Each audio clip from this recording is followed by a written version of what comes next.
안녕하세요. 이상큐브입니다. 록히드 마틴은 미 공군이 T-7A와는 별도로 조달을 검토 중인 고등 전술을 연기 사업에 카이와 함께 T-50A의 파생형을 제안할 것이라고 발표했습니다. 미 공군은 조종 사양성에 사용하고 있는 T-38 탈론을 대체하기 위해 T-7A 레드호크 351대를 조달할 예정인데, 지난 10월에 갑자기 T-7A와는 다른 고등 전술 훈련기를 최소 100대 조달할 예정이라고 밝혔습니다. T-7A의 역할은 조종 사양성을 위해 T-38 탈론의 역할을 대신하는 것이지만, 공군이 새롭게 조달을 검토하고 있는 ATT는 T-7A에서 기초 파일럿 과정을 마친 신임 파일럿이나 숙련된 파일럿들이 실제 전투기와 비슷한 훈련기를 사용해 실시하는 훈련 비행 시간을 삭감하는 것을 목적으로 하고 있습니다. 더 구체적으로 말하자면, 비행 비용이 비싼 F-22A와 F-35A를 사용한 훈련의 일부를 비용이 저렴하고 전술훈련을 시뮬레이트할 수 있는 기체로 대체해 전투기의 운용 유지 비용을 줄이겠다는 의미입니다. 미 공군은 현재 운용 중인 F-35A의 연간 운용비를 대당 780만 달러에서 410만 달러까지 조속히 삭감할 것을 록히드 마틴에 요구하고 있습니다. 이에 대해 미국의 회계검사원은 F-35A의 연간 운용비가 현 상태 그대로 진행되어 운용비가 피크에 이르는 2036년이 되면 미 공군은 연간 93억 달러의 F-35A의 운용비를 부담해야 하며 적정 비용과의 오차는 약 44억 달러가 될 것이라고 경고했습니다. 이 문제를 간단하게 해결하려면 F-35A의 연간 운용 비용을 410만 달러까지 떨어뜨리는 것입니다. 그런데 미 공군의 고위층 인사들의 대부분은 비용 절감 목표를 록히드 마틴이 달성할 수 없다라고 보고 있기 때문에 새롭게 고등훈련기를 도입해 F-35A의 연간 운용 유지비를 줄일 수 있을 것이라고 밝힌 것입니다. 이에 보잉은 T-7A를 개조해서 ATT 프로젝트에 도전하겠다고 밝혔고, 록히드 마틴 역시 ATT 도전을 표명했으나 TX에서 T-7A의 폐한 T-50A로 도전할 것인지 아니면 전혀 다른 신형기를 개발해 도전할 것인지에 대해서는 언급을 회피하다가 마침내 록히드 마틴은 T-50A를 개조해 ATT에 참여한다라고 밝힌 것입니다. 록히드 마틴은 ATT에 제안할 T-50A의 파생형에 대해 미 해군의 전술적 대체 항공기에도 대응할 수 있다고 설명했기 때문에 록히드 마틴은 T-50A의 파생형으로 미 공군과 해군의 훈련기 시장에 입찰할 것으로 보이고, 그렇게 된다면 보잉의 T-7A와 록히드 마틴의 T-50A는 미 공군과 해군의 훈련기 시장에서 다시 격돌하게 되는 것입니다.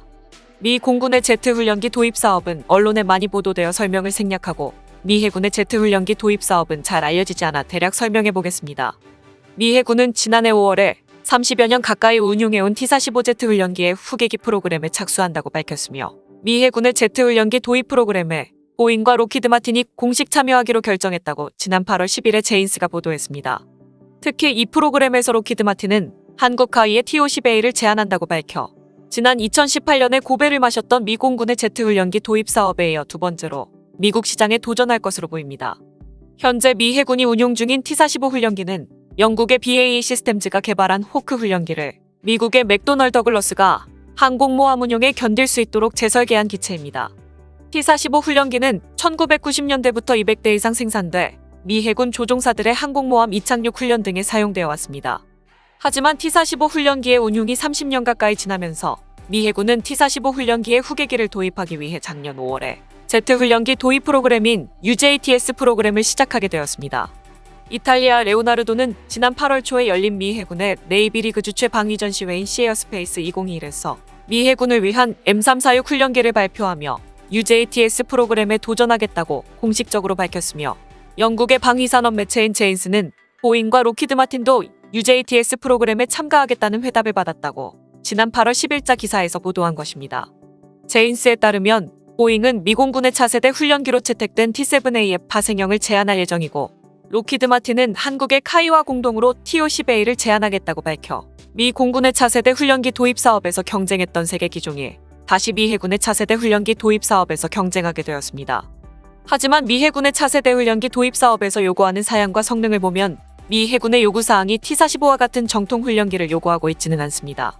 T-45의 최대 특징은 항공모함에서의 착함과 캐터펄트에 의한 바람에도 대응하고 있다는 점인데, 미 해군은 차세대 훈련기에 항공모함에서의 착함과 바람에 대응하지 않아도 된다고 명기하고 있는 것입니다.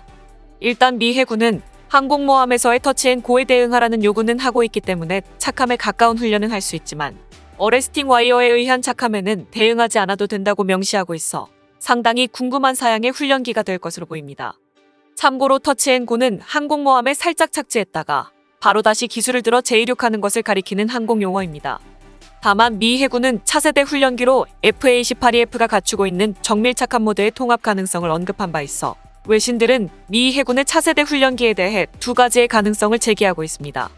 첫 번째는 항모 착함 시에 어레스팅 와이어로 기체를 구속하고 정지시키는 것은 기체 구조에 상당한 손상을 가하기 때문에 차세대 훈련기는 FA-18EF가 갖추고 있는 정밀착함 모드를 이용해 착함 훈련을 터치앤고로 대체하게 되면 훈련기의 기체 수명이 늘어나고 훈련 비용을 절감할 수 있다는 가능성입니다.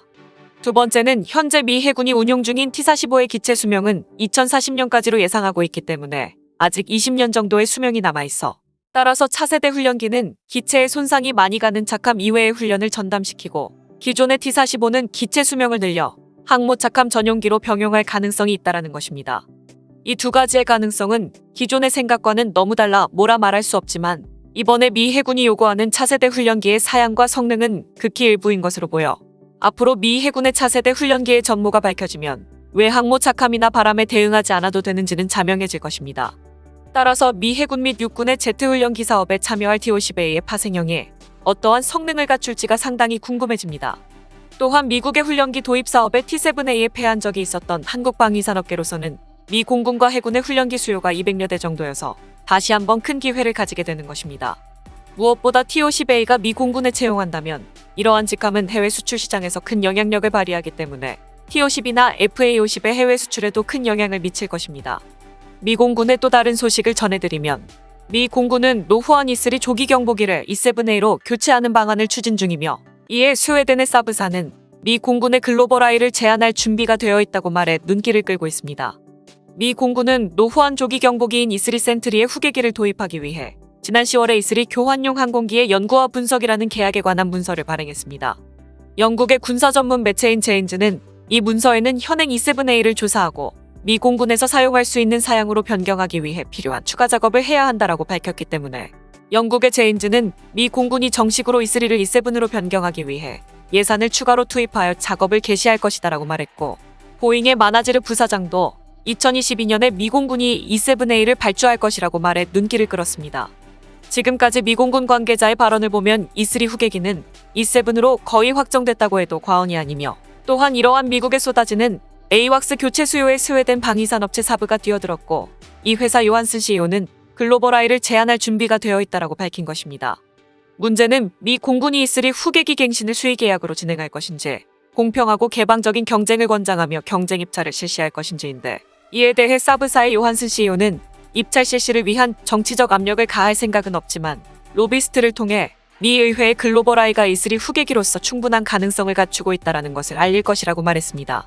사브는 미 공군의 차기 훈련기인 T-7A를 보잉과 공동 개발했고 또한 노스록 그루먼과 협력하여 미 해병대에 공급하고 있는 최신 레이더인 ANTPS 80그라운드의 소프트웨어를 제공하고 조립 작업도 실시했습니다. 여기에 미 육군이 개발하고 있는 보병의 휴대용 다목적 유도탄을 레이시온과 협력하여 공동 개발하고 있습니다. 따라서 스웨덴의 사브사가 입찰 없는 E-7 도입에 반대하는 미 업체와 컨소시엄을 형성할 수 있다면 미 의회나 미 공군을 움직이는 것도 불가능하지는 않을 것입니다. 과연 미 공군의 E-3 후계기 사업에 사브사의 글로벌 아이가 선정될 수 있을지 주목됩니다. 이상 마치겠습니다. 시청해주셔서 고맙습니다. 이상튜브였습니다.